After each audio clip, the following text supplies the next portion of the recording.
slovenska mladinska reprezentanca do 19 let pričenja s kvalifikacijami za nastop na Evropskem prvenstvu leta 2015. Prva ovira varovancev Primoža Glihe v kvalifikacijski skupini 4 bodo nogometaši Slovaške, Azerbajdžana in gostitelji Madžari. Slovaki so igrali polfinale Evropskega prvenstva, to pomeni, da so bili avtomatsko tudi na svetovnem prvenstvu. To je prvo srečanje odloča marsičemu, kajti če ti na začetku v takšnih kvalifikacijah uspeš dobiti 3 točke, potem lahko kalkuliraš.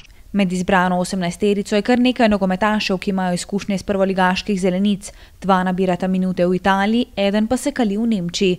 Pestra kombinacija talenta in tehničnega ter taktičnega znanja selektorju puščajo odprte možnosti pri sestavi začetne 11-terice. Kako pa je z letnikom 96 in mlajšimi zadovoljen Gliha? Imamo 2-3 igralce, ki igrajo prvo ligo občasno, potem imamo 2-3 igralce, ki so standardni v drugi slovenski ligi.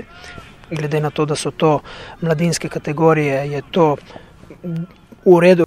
Dirigent selekcije do 19 let poleg prednosti pozna tudi pomanjkljivosti svojih varovancev, kar mu omogoča, da ekipo dobro pripravi prav na vsakega nasprotnika. Se dogaja, da po 60 minuti nam peša koncentracija. Normalno, da je to povezava predvsem z tem, da nisi tega vajen in pa seveda prideš v nek čustven pritisk, ki ga težko prenašaš, boriš se do zadnje minute in potem ponavadi na tem nivoju se zgodi, da dobiš v zadnjih minutah zadetek. Žreb ni bil najbolj ugoden, kar pa ne pomeni, da Slovenija ne more presenetiti. V nadaljne tekmovanje vodita prvi 2 mesti, najpomembnejši pa je uvod v kvalifikacije, ponedeljkov boj s Slovaki. V sredo se bodo pomerili z Madžari, 3 dni zatem bodo nasprotniki še Azerbajdžanci. Vsi 3 dvoboji se bodo pričeli ob 13. uri.